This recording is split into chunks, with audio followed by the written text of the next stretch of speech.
اور یوسف کو یہ پیغام دیا گیا کہ تو اس کا نام یسوع رکھنا. اس کا نام کیا رکھنا جی؟ کلمہ مجسم ہوا، اس کلمے کا نام یسوع رکھنا، جس کا مطلب یسوع دو ذاتوں کا اتحاد ہے. روح کے اعتبار سے وہ خدا ہے اور بدن کے اعتبار سے وہ انسان ہے. بات کی سمجھ آئی کہ نہیں؟ بولے جی، سمجھ آ رہی ہے میری بات کی؟ بدن کے اعتبار سے وہ انسان ہے، لیکن روح کے اعتبار سے وہ کیا ہے جی؟ خدا ہے. اب بدن کے اعتبار سے وہ انسان ہے، اس بدن کے بارے میں لکھا ہے یسوع کہتا ہے میرے لیے ایک بدن تیار کیا گیا. آمین جی. اور اس بدن کو جو حقیقی بدن تھا، اس بدن کو تیار کرنے والا کون تھا؟ میرا آسمانی خدا. آمین جی. اب یہاں پر جو لکھا ہے ہمارے خداوند یسوع مسیح کے خدا بدن کے اعتبار سے اس کا خدا ہے، لیکن روح کے اعتبار سے وہ خود خدا ہے، کیونکہ لکھا الوہیت کی ساری معموری مسیح میں مجسم ہو کر سکونت کرتی ہے. آمین. روح کے اعتبار سے، ذات کے اعتبار سے، اصل کے اعتبار سے وہ خدا ہے، لیکن بدن کے اعتبار سے وہ کیا ہے جی؟ انسان ہے. یہ دو ذاتوں کا اتحاد ہے، اس کی الوہیت اور اس کی بشریت. یاد رکھیے جتنا آپ یسوع کے بارے میں صحیح طرح سے جانیں گے، اتنا ہی آپ یسوع پر ایمان لانے میں مضبوط ٹھہریں گے. جتنا کوئی یسوع کو جاننے میں غافل ہے، اتنا ہی وہ ایمان کے اندر کیا ہے جی؟ کمزور ہے. اس لیے مسیح کی صحیح طرح سے پہچان کرنا، مسیح کی صحیح طرح سے پہچان رکھنا. مجھے یہ بتاؤ، جس کے پاس تسلی ہو وہ دوسرے کے لیے تسلی کا سبب بن سکتا ہے. بولے جی سچ کریں. تو جس کے پاس تسلی ہے ہی نہیں، وہ دوسرے کو تسلی دے سکتا ہے؟ نہیں دے سکتا. اس طرح جس کے پاس پہچان ہے، مسیح کی پہچان ہے، وہ دوسرے کو بھی صحیح طرح سے پہچان کرا سکتا ہے. اور جس کے پاس خود ہی مسیح کی صحیح پہچان نہیں، وہ کبھی بھی ایمان سے کمزور ہو سکتا ہے. ایمان کی مضبوطی کے لیے، اپنی روحانی ترقی کے لیے، مسیح کے لیے اپنے آپ کو تیار کرنے کے لیے اس کی صحیح پہچان تک پہنچنا بہت ضروری ہے. آپ ایمان میں ترقی کریں گے مسیح کی پہچان کی بڑی خوبی کے سبب سے. آمین. اس لیے پہچان کا حصہ ہے. اسے میں نے دوبارہ ایک بار کر دیا. ہمارے خداوند یسوع مسیح کے خدا، اور آگے کیا لکھا جی؟ باپ کی حمد ہو. باپ کو اس لیے ہے، یہ بھی ذرا غور سے سنیں. یسوع مسیح کا باپ، آسمانی باپ، بے شمار لوگوں کی یہ اپنی ناقص عقل ہے. آج وہ لوگوں کے سامنے بیان کرتے ہیں ہم یسوع کو خدا کا بیٹا اس لیے کہتے ہیں کہ اس میں خدا والی خوبیاں ہیں. اس کے اندر کیا ہے جی؟ خدا والی خوبیاں ہیں. تو میں بتانا چاہتا ہوں، اگر وہ اس سبب سے خدا کا بیٹا ہے کہ اس کے اندر انسان والی خوبیاں ہیں، تو پھر خدا والی خوبیاں تو آپ کے اندر بھی ہیں. بولے جی آپ ہمیشہ کی زندگی کے بارے سے ہیں کہ نہیں؟ بولے خدا کے اندر ہمیشہ کی زندگی ہے، اور اسی کے باعث ہمارے اندر بھی کیا ہمیشہ کی زندگی ہے. وہ معجزے کرتا ہے، آپ معجزے نہیں کرتے. بولے جی آپ بھی معجزے کرتے. بتانا چاہتا ہوں یسوع خدا کا بیٹا اس لیے نہیں کہ اس کے اندر خدا کی خوبیاں ہیں، وہ اس لیے خدا کا بیٹا ہے کہ وہ باپ میں سے نکلا اور آیا ہے. وہ باپ کی ذات کا حصہ ہے، وہ الہی ذات ہے، وہ خدا کا مجسم کلمہ ہے. یسوع نے خود کہا میں باپ میں سے نکلا اور آیا. وہ باپ میں سے نکلا ہے، اس لیے وہ باپ کا اکلوتا ہے کہ باپ میں سے اور کوئی نکلا نہیں ہے. اس لیے وہ باپ کا کیا ہے جی؟ اکلوتا ہے. آپ بھی خدا کے بیٹے اور بیٹیاں ہو، پر آپ باپ میں سے نکلے نہیں. آپ یسوع کو قبول کرنے کے سبب سے اس میں شامل کیے گئے، لگائے گئے ہیں.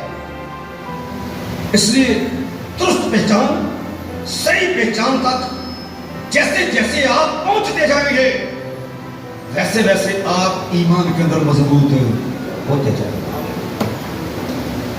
دکھوں کو برداشت کرنے والی قوت آپ کے اندر بڑھنا شروع ہو جائے گی. کب؟ جب آپ مسیح کو صحیح طرح سے پہچانیں گے. دیکھیں ہمارے خداوند یسوع مسیح کے خدا اور باپ کی کیا ہو جی؟ ہم جو رحمتوں کا کیا ہے جی باپ ہے، وہ رحمتوں کا باپ ہے، آپ اس کے بیٹے اور بیٹیاں. ذرا پہچانیں آپ کا رشتہ رحمتوں کے ساتھ کیسا ہے. آسمانی باپ کیا ہے جی؟ رحمتوں کا باپ. جلال کا کیا ہے جی؟ باپ. روحوں کا باپ. جو روحوں کا باپ ہے، جلال کا باپ ہے، وہی رحمتوں کا بھی کیا ہے جی باپ ہے. رحمتیں اس سے جنم پاتی ہیں، اس میں سے نکلتی ہیں. اس لیے جس سے رحمتیں نکلتی ہیں اس کو صحیح طرح سے پہچانا بہت ہے. جو رحمتوں کا کیا ہے جی باپ. اور آگے کیا لکھا ہے جی؟ ہر طرح کی، ایک طرح کی نہیں، ہر طرح کی تسلی کا خدا. ہر طرح کی تسلی کا وہ خدا ہے. اس کے بارے میں لکھا ہے جو رحمتوں کا باپ اور ہر طرح کی تسلی کا کیا ہے جی خدا ہے. وہ ہماری، ذرا غور سے سنیں کیا لکھا ہے؟ وہ ہماری سب مصیبت میں ہم کو تسلی دیتا ہے. جو رحمتوں کا باپ ہے اور ہر طرح کی تسلی دینے کی قدرت رکھتا ہے، وہ کیا ہے جی ہمیں تسلی دیتا ہے. صرف یہ نہیں تسلی اس کے پاس ہے، تسلی اس سے جاری ہوتی ہے. یسوع کے بغیر کوئی مجھے تسلی پا کے دکھا دے، اور غم زدہ ہو یا کوئی مصیبت میں ہو، تسلی جب بھی ملتی ہے تو میرے یسوع کی باتوں ہی سے ملتی ہے. آمین جی. باقی سب باتوں کو ناقص گنا جاتا ہے. انسانی تسلی بھی ہے، انسان بھی تسلی دیتے ہیں، لیکن اگر اپنی باتوں سے دیں گے تسلی نہیں ملے گی. اگر وہ بھی جو رحمتوں کا باپ ہے اور ہر طرح کی تسلی کا خدا ہے، اگر اس کی تسلی لوگوں میں بانٹیں گے تو پھر واقعی لوگ تسلی پائیں گے. پر بانٹنے والا وہ ہوگا جس کے پاس خود تسلی موجود ہوگی. اس بات کو ذرا صحیح طرح سے پہچانیں. پہلے ہمارے اندر تسلی کا ہونا، پھر آپ دوسروں کے لیے تسلی کا سبب بن سکتے ہیں. اگر خود ہی تسلی اندر نہیں، کبھی دوسروں کے لیے تسلی کا سبب نہیں بنے گے. کیونکہ جو آپ کے اندر ہوگا وہی آپ کے اندر سے باہر نکلے گا. اندر تسلی ہوگی، دوسروں کے لیے تسلی کا سبب بنیں گے. اگر اندر تسلی نہیں تو دوسروں کے لیے کوئی تسلی نہیں.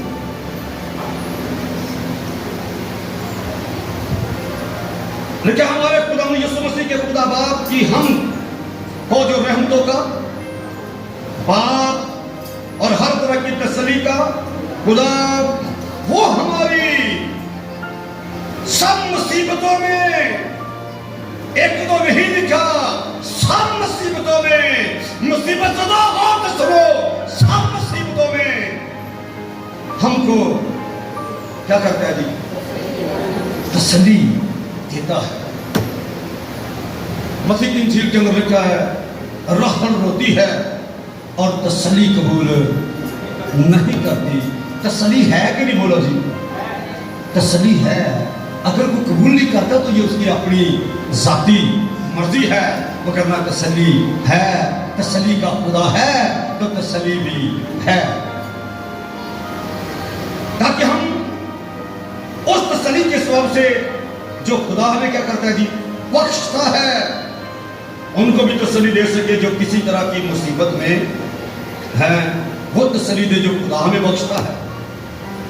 کیونکہ پانچویں، کیونکہ جس طرح مسیح کے دکھ ہم کو کیا ہوتے ہیں جی زیادہ پہنچتے ہیں، دکھ زیادہ ہو جائیں، دکھ بڑھتے جائیں، جیسے آج کل دکھوں کا سلسلہ بڑھتا جا رہا ہے، یوں معلوم ہوتا ہے جیسے عصائے رسانی جو ہے وہ زور سے شروع ہو چکی ہے.